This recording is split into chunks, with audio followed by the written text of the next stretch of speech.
Hi students, welcome to NMK Telugu online classes. ఈ వీడియోలో అయితే 18వ తారీఖు సంబంధించి జూన్ నెల కరెంట్ అఫైర్స్ని అయితే మనం చెప్పుకుందాం. చూడండి, 3 డేస్ నుంచి వీడియో అయితే పెట్టలా. దీనికి కంటిన్యూగా వెంటనే అంటే మిగతా వీడియోస్ అన్ని కూడా ఈ రోజు అప్లోడ్ చేసేస్తా, ఒకదాని తర్వాత ఒకటి. మిస్ అవ్వకుండా అయితే చూడండి, రాసుకుంటున్న వాళ్ళు అయితే రెగ్యులర్గా రాసుకోండి. ఓకే, ఈ వీడియోలో పర్టికులర్గా మనం 18వ తారీఖు సంబంధించినటువంటి కరెంట్ అఫైర్స్ అయితే డిస్కస్ చేద్దాం. చూడండి, చాలా మంది చూస్తున్నారు కానీ లైక్ అయితే చేయట్లా. దయచేసి చూసే వాళ్ళందరూ కూడా ఒక లైక్ అయితే చేయండి. మీరు లైక్లు కనుక ఎక్కువ చేసినట్లయితే నాకు ఇంకా వీడియోస్ అయితే చేయాలనిపించింది. ఓకే, చూడండి, ఫస్ట్ బిట్, ఎరువుల వినియోగంలో దేశంలోనే అగ్రస్థానంలో ఉన్న రాష్ట్రం ఏది? అదొన్నా ఎరువుల వినియోగంలో అంట దేశంలోనే అగ్రస్థానంలో ఉన్న రాష్ట్రం ఏది అంటే పంజాబ్ రాష్ట్రం. ఏంటిది? పంజాబ్. చూడండి, పంజాబ్, హర్యానా, బీహార్, ఉత్తరప్రదేశ్, తెలంగాణ. పంజాబ్, హర్యానా, బీహార్, ఉత్తరప్రదేశ్, తెలంగాణ రాష్ట్రాలు ఎరువులపై అధికంగా ఆధారపడుతున్నాయి. ఇది గుర్తుపెట్టుకోవాలి. ఎరువులపై అధికంగా ఏ రాష్ట్రాలు ఆధారపడుతున్నాయని చెప్పి ఒక రిపోర్ట్ వచ్చింది. దాంట్లో ఎక్కువగా పంజాబ్ ఉపయోగిస్తుందంట. తర్వాత హర్యానా, బీహార్, యూపీ, తెలంగాణ కూడా ఎరువులపై ఎక్కువగా అయితే ఆధారపడుతున్నాయి. ఓకే, నెక్స్ట్, ప్రకృతి వైపరీత్యమైన జడ్ అంటారు. చూడండి, దాని పేరు ప్రకృతి వైపరీత్యమైన జడ్ కారణంగా ఏ దేశం తీవ్ర ఇబ్బందులు పడుతుంది? ఏ దేశం తీవ్ర ఇబ్బందులు పడుతుంది అంటే మంగోలియా అన్నమాట. ప్రకృతి వైపరీత్యమైన జడ్ కారణంగా ఏ దేశం తీవ్ర ఇబ్బంది పడుతుంది అంటే మంగోలియా. అసలు జడ్ అంటే ఏంటి? చూడండి, తీవ్ర అనావృష్టి. మనకి అతివృష్టి, అనావృష్టి అని 2 ఉంటాయి అనమాట. అతి అంటే కావాల్సిన దానికన్నా ఎక్కువ రావడం, అదవుతుందా. అనావృష్టి అంటే అసలు కావాల్సిన దానికన్నా తక్కువ రావడం. తీవ్ర అనావృష్టి తరువాత అతి శీతల చలికాలం వస్తే, అదవుతుందా, అతి శీతల చలికాలం వస్తే దాన్ని ఏమంటారు? జడ్ అంటారు అనమాట.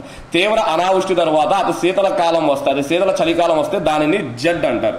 అటువంటి వాతావరణ వైపరీత్యంలో పచ్చగడ్డి కూడా మొలవక పశువులు పెద్ద సంఖ్యలో మరణిస్తాయి. మనుషులు తట్టుకోగలరు కానీ పశువులు ఏంటిది? పచ్చగడ్డి కూడా రాక, తినడానికి ఏమీ లేక వాటర్ గడ్డగట్టుకుపోయి పశువులు అనేవి ఏమవుతాయి అంటే మరణించడం జరుగుతాయి. ఈ పశువులు ఎక్కువగా ఏ దేశంలో మరణిస్తాయంటే ప్రస్తుతం మంగోలియా. దానికి కారణం ఏంటి అంటే జడ్. ఇది ఒక ప్రకృతి వైపరీత్యం అంట, గుర్తుపెట్టుకోండి, వార్తల్లో వచ్చింది. నెక్స్ట్ 3, తెలంగాణ ఎన్జిఓ కేంద్ర సంఘం ప్రధాన కార్యదర్శిగా ఎవరు నియమితులయ్యారు అంటే ఎస్ఎం హుస్సేని అంటారు. అదొక తెలంగాణ ఎన్జిఓ కేంద్ర సంఘం ప్రధాన కార్యదర్శిగా ఎవరు నియమితులయ్యారు అంటే ఎస్ఎం హుస్సేని అంటారు. Next, Telangana vigilance and enforcement director గా ఎవరు నియమితులయ్యారు అంటే జితేందర్ ఆయన పేరు. Telangana vigilance and enforcement director గా ఎవరు నియమితులయ్యారు? జితేందర్ అంటారు.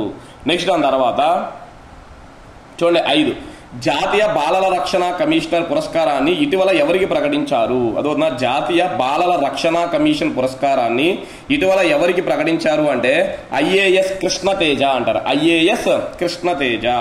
ఆంధ్రప్రదేశ్, ఏపీ అంటే ఇక్కడ ఆంధ్రప్రదేశ్ చిలకలూరిపేటకు చెందిన ఇతను ప్రస్తుతం కేరళలోని త్రిశూర్ జిల్లాలో కలెక్టర్ గా పనిచేస్తున్నారు. ఇంపార్టెంట్, ఐఏఎస్ కృష్ణతేజ గారు ఎవరైతే కోవిడ్ వల్ల తల్లిదండ్రులు చనిపోయి అనాథగా మిగిలారో పిల్లలు, ఆల్మోస్ట్ ఒక 200 మంది పిల్లలను ఆయన దత్తత తీసుకున్నాడు. ఆయన ఒక ఫండ్ రైజ్ చేసి దేశవ్యాప్తంగా ఉన్నటువంటి ధనవంతుల్ని ఫండ్ అడిగి ఆ ఫండ్ ద్వారా పిల్లలందరికీ కూడా విద్యను అయితే నేర్పిస్తున్నాడు. అదేవిధంగా ఎవరైతే కరోనా కాలంలో ఆ భర్తలను కోల్పోయారో, వితంతువులు ఉన్నారో వాళ్ళందరికీ కూడా ఒక ప్రత్యేకమైనటువంటి ఆశ్రమాలను కల్పించి వాళ్ళందరికీ చోటు కల్పిస్తున్నాడు. కృష్ణతేజ అనమాట. చాలా ఇంపార్టెంట్ బిట్టు. ఆయనకి జాతీయ బాలల రక్షణ కమిషనర్ పురస్కారాన్ని అయితే ఇచ్చారు. నెక్స్ట్, దాని తర్వాత 6, ఇటీవల national academy of agriculture sciences, NAAS అంటారు సింపుల్ కదా, అదొక నాస్ అంటారు, national academy of agriculture sciences పురస్కారం ఎవరికి లభించింది? అదొక నాస్ పురస్కారం ఎవరికి లభించింది అంటే ఆయన వచ్చేటప్పటికి మాగంటి శేషు మాధవ్ అంటారు. ఏం పేరు? మాగంటి శేషు మాధవ్ అనే పేరుతో పిలుస్తారు. నెక్స్ట్, దాని తర్వాత ఇంటర్నేషనల్ పిక్నిక్ డే అంటారు. తెలుగులో అంతర్జాతీయ విహారయాత్ర దినోత్సవం అంటారు. చూడండి, జూన్ 18 అనమాట. ఇప్పుడు జూన్ 18వ తారీఖున ఇంటర్నేషనల్ పిక్నిక్ డేను జరుపుకోవడం అయితే జరుగుతుంది. నెక్స్ట్, దాని తర్వాత ఆంధ్రప్రదేశ్ అసెంబ్లీ సభాపతిగా, సభాపతి మీన్స్ ఇక్కడ స్పీకర్ గా గుర్తుపెట్టుకోండి. ఆంధ్రప్రదేశ్ అసెంబ్లీ స్పీకర్ గా ఎవరికి అవకాశం ఇవ్వాలని టీడీపీ నిర్ణయించింది అంటే అయ్యన్న పాత్రుడు అంటారు అనమాట. ఆయన పేరు అయ్యన్న పాత్రుడు. నెక్స్ట్, దాని తర్వాత 9, చూడండి, కాంగ్రెస్ పార్టీ ప్రధాన కార్యదర్శి ప్రియాంక గాంధీ, ఎవరు? ప్రియాంక గాంధీ తొలిసారి ఎక్కడి నుంచి బరిలోకి దిగనున్నారు? తొలిసారి ఎక్కడి నుంచి బరిలోకి దిగనున్నారు అంటే వయనాడ్ అనమాట. వయనాడ్ నియోజకవర్గం నుంచి. వయనాడ్ ఎక్కడుంది అంటే కేరళలో ఉందన్నమాట. వయనాడ్ రాయబరేలీ రెండు స్థానాల నుంచి పోటీ చేసిన రాహుల్ గాంధీ వయనాడ్లో రాజీనామా చేసి రాయబరేలీ నుంచి కొనసాగుతున్నారు. చూడండి, రాహుల్ గాంధీ గారు 2 చోట్ల పోటీ చేశాడు. ఒకటి వచ్చేటప్పటికి వయనాడ్, ఎక్కడ? కేరళ. రెండోది రాయబరేలీ అంటారు. ఈ రాయబరేలీ ఉత్తరప్రదేశ్ అనమాట. ఈ 2 స్థానాల నుంచి పోటీ చేశాడు. మరి రాజ్యాంగం ప్రకారం ఒక వ్యక్తి రెండు ప్రాంతాల నుంచి లోక్సభలో ఎంపీగా ఉండడానికి వీలు లేదనమాట. ఒకదానికి రాజీనామా చేశారు. దీనికి రాజీనామా చేస్తున్నాడు వయనాడ్. ఇప్పుడు ఈ వయనాడ్లో ఎవరు పోటీ చేస్తున్నారంట? ప్రియాంక గాంధీ గారు పోటీ అయితే చేస్తున్నారంట, గుర్తుపెట్టుకోండి. నెక్స్ట్ దాని తర్వాత మంత్రాలయం రాఘవేంద్ర స్వామి మఠంను ఏ రాష్ట్రంలో నిర్మించారు? చూడండి, మనకి కర్నూలు జిల్లాలోని తుంగభద్ర నది ఒడ్డున మంత్రాలయం ఉంటుంది అనమాట. రాఘవేంద్ర స్వామి అది. వాళ్ళకి సంబంధించినటువంటి ఒక మఠంను ఏ రాష్ట్రంలో నిర్మించారు అంటే యూకే అంటే ఇక్కడ ఉత్తరాఖండ్ రాష్ట్రంలో. ఎక్కడ? ఉత్తరాఖండ్. చూడండి, ఉత్తరాఖండ్లోని హరిద్వార్ అంట. ఎక్కడ? హరిద్వార్లో 8 కోట్లతో నిర్మించిన మంత్రాలయం రాఘస్వామి మఠం శాఖను జూన్ 19న ప్రారంభించారు. ఎప్పుడు? జూన్ 19న ప్రారంభించనున్నారు. మనకి 19 ప్రారంభించినారు, 18వ తారీఖు పేపర్లో ఇదైతే మనకు వచ్చింది. నెక్స్ట్, వార్తల్లో నిలిచిన భారత సీనియర్ ఫుట్బాల్ జట్ అనమాట. అదోనా, వార్తల్లో నిలిచిన భారత సీనియర్ ఫుట్బాల్ జట్ ప్రధాన కోచ్ ఎవరు? అదోనా, వార్తల్లో నిలిచాడంటే ఆయన పేరు ఇగర్ స్టిమాక్ అంటారు. చూడండి, ఇగర్ స్టిమాక్ అంటారు అనమాట. ఎందుకు వార్తల్లో నిలిచాడు ఈయన? భారత సీనియర్ ఫుట్బాల్ జట్ ప్రధాన కోచ్ అయిన ఇగర్ స్టిమాక్ పై వేటు పడింది. ఇంకా 2 ఏళ్ల పదవీ కాలం ఉండగానే ఇతనిని తప్పించారు. ఇంకా ఆయన పదవీ కాలం 2026 వరకు ఇంకా 2 ఏళ్ళు ఉందంట. అయినా కూడా ఏం చేశారు? ముందే ఆయన్ని తప్పించేశారు. కాబట్టి ఇగర్ స్టిమాక్ గుర్తుపెట్టుకోండి. నెక్స్ట్ దాని తర్వాత చూడండి 12 అనమాట.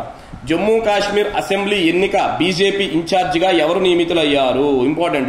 జమ్మూ కాశ్మీర్లో ఏడాది అసెంబ్లీ ఎన్నికలు జరిగిపోతున్నాయి. లాస్ట్ ఇయర్ సుప్రీంకోర్టు తీర్పునిచ్చిందనమాట. 2024 ఎండింగ్ లోపు ఖచ్చితంగా జమ్మూ కాశ్మీర్లో అసెంబ్లీ ఎన్నికలు నిర్వహించాలని సుప్రీంకోర్టు తీర్పు అయితే ఇచ్చింది. అందుకనే దానికి అనుగుణంగా ఏంటిది? బీజేపీ ఒక ఇన్ఛార్జిని కూడా ప్రకటించింది. ఆయన ఎవరు అంటే కిషన్ రెడ్డి అనమాట. ఎవరు? కిషన్ రెడ్డి. మన తెలుగువాడు, మన తెలంగాణ వాడు అనమాట కిషన్ రెడ్డి. ఈయన ఆల్రెడీ కేంద్ర బొగ్గు గనుల శాఖ మంత్రిగా ఉన్నారు. అదోనా, కేంద్ర బొగ్గు గనుల శాఖ మంత్రిగా కిషన్ రెడ్డి గారు అయితే ఉన్నారు. నెక్స్ట్, ఈ ఏడాది మహారాష్ట్ర, హర్యానా, జార్ఖండ్, జమ్మూ కాశ్మీర్లలో అసెంబ్లీ ఎన్నికలు జరగనున్నాయి. అదోనా, మహారాష్ట్ర, హర్యానా, జార్ఖండ్, జమ్మూ కాశ్మీర్లలో అసెంబ్లీ ఎన్నికలు జరగనున్నాయంట. నెక్స్ట్, ఏ రాష్ట్రంలో ఘోర రైలు ప్రమాదం జరిగింది? ఏ రాష్ట్రంలో ఘోర రైలు ప్రమాదం జరిగింది అంటే వెస్ట్ బెంగాల్లో జరిగింది. అక్కడ వెస్ట్ బెంగాల్లో మళ్ళీ ఎక్కడ అంటే డార్జిలింగ్ జిల్లా అంటారు. చూడండి, వెస్ట్ బెంగాల్లోని రంగాపానీ స్టేషన్ సమీపంలో, రైల్వే స్టేషన్ పేరు రంగాపానీ రైల్వే సమీపంలో ఆగి ఉన్న కాంచన్జంగా ఎక్స్ప్రెస్ ను, అదొన్న ఎక్స్ప్రెస్ పేరు కాంచన్జంగా ఎక్స్ప్రెస్ ను ఓ గూడ్స్ రైలు ఢీకొట్టింది. ఆగి ఉన్నటువంటి కాంచన్జంగా ఎక్స్ప్రెస్ అంట ఓ గూడ్స్ రైలు అయితే ఢీకొట్టింది. అలా మనకి ఇది వార్తల్లో అయితే నిలిచింది, గుర్తుపెట్టుకోండి. నెక్స్ట్ దాని తర్వాత 14, ఏ దేశం యుద్ధ క్యాబినెట్, చూడండి, ఏ దేశం యుద్ధ క్యాబినెట్ ను రద్దు చేస్తూ వార్తల్లో నిలిచింది? అదవుతుందా? ఏ దేశం యుద్ధ క్యాబినెట్ ను రద్దు చేస్తూ వార్తల్లో నిలిచింది అంటే ఇజ్రాయిల్ దేశం అన్నమాట. ఏ దేశం? ఇజ్రాయిల్ దేశం. చూడండి, గాజాలో హమాస్ తో జరుగుతున్న యుద్ధంలో కీలక నిర్ణయాలు తీసుకోవడానికి ఏర్పాటైన యుద్ధ క్యాబినెట్ ను ఇజ్రాయెల్ ప్రధాని బెంజమిన్ నెతన్యాహు రద్దు చేశారు. ఇజ్రాయెల్ కి గాజాలోని హమాస్ తో యుద్ధం జరుగుతుంది కదా, దానికి సంబంధించినప్పుడు యుద్ధ క్యాబినెట్ ను లాస్ట్ ఇయర్ ఏర్పాటు చేశారు. ఇప్పుడు ఆ యుద్ధ క్యాబినెట్ ను రద్దు చేస్తున్నట్టు ఇజ్రాయెల్ ప్రధాని బెంజమిన్ నెతన్యాహు గారు అయితే ప్రకటన చేశారంట. ఓకే, అందుకు మనకి ఇది వార్తలు అయితే నిలిచింది. నెక్స్ట్ తర్వాత 15, సిప్రి అంటారు. చూడండి, SIPRI, సిప్రి ఇయర్ బుక్ 2024 అంట. అదవునా, సిప్రి ఇయర్ బుక్ 2024 ప్రకారం ప్రపంచంలో అణ్వాయుధాలు ఎక్కువగా ఉన్న దేశం ఏది? సిప్రి ఇయర్ బుక్ 2024 ప్రకారం ప్రపంచంలో అణ్వాయుధాలు ఎక్కువగా ఉన్నటువంటి దేశం ఏది అంటే రష్యా అంటారు. ఏంటిది? రష్యా అనమాట.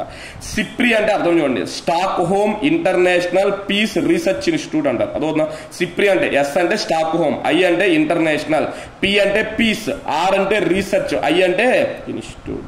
మరి ఈ యొక్క సిప్రి ఇయర్ బుక్ ప్రకారం అత్యధికంగా అణ్వాయుధాలు ఉన్నటువంటి దేశం ఏది అంటే రష్యా అంట. మొత్తం రష్యా దగ్గర 5580 అణ్వాయుధాలు ఉన్నాయంట. దాని తర్వాత అమెరికా వచ్చేటప్పటికి 5044 ఉన్నాయంట. 5044. చైనా దేశంలో అయితే 500 ఉన్నాయి. ఫ్రాన్స్ లో అయితే 290 అణ్వాయుధాలు. బ్రిటన్ లో అయితే 225. భారతదేశంలో అయితే 172 అణ్వాయుధాలు. పాకిస్తాన్లో అయితే 170 అణ్వాయుధాలు. ఇజ్రాయిల్ అయితే 90 అణ్వాయుధాలు ఉన్నట్లు ఈ సంస్థ ప్రకటించింది. అంతేకాకుండా ప్రపంచంలోనే అత్యంత వేగంగా చైనా అణ్వాయుధాలు పెరుగుతున్నాయి. ప్రపంచంలో ఏ దేశం యొక్క అణ్వాయుధాలు అత్యంత వేగంగా పెరుగుతున్నాయి అంటే చైనా అని గుర్తుపెట్టుకోండి. నెక్స్ట్ 2024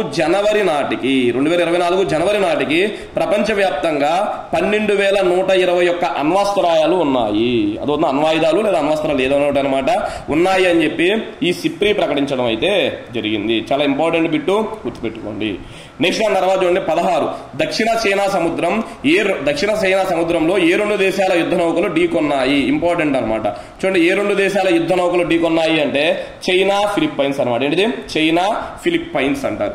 ఈ సముద్రం అంటే దక్షిణ చైనా సముద్రంపై పూర్తి హక్కులు తమవేనని, విదేశీ నౌకలకు ప్రవేశం లేదని ఇటీవల చైనా కొత్త చట్టం తెచ్చిన నేపథ్యంలో ఈ సంఘటన జరగడం గమనార్హం.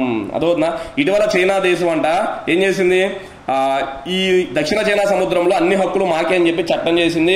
ఈ సమయంలో చైనా ఫిలిప్పైన్స్ దేశాల మధ్య ఏంటిది, యుద్ధ నౌకలు ఢీ కొట్టడం అయితే జరిగింది.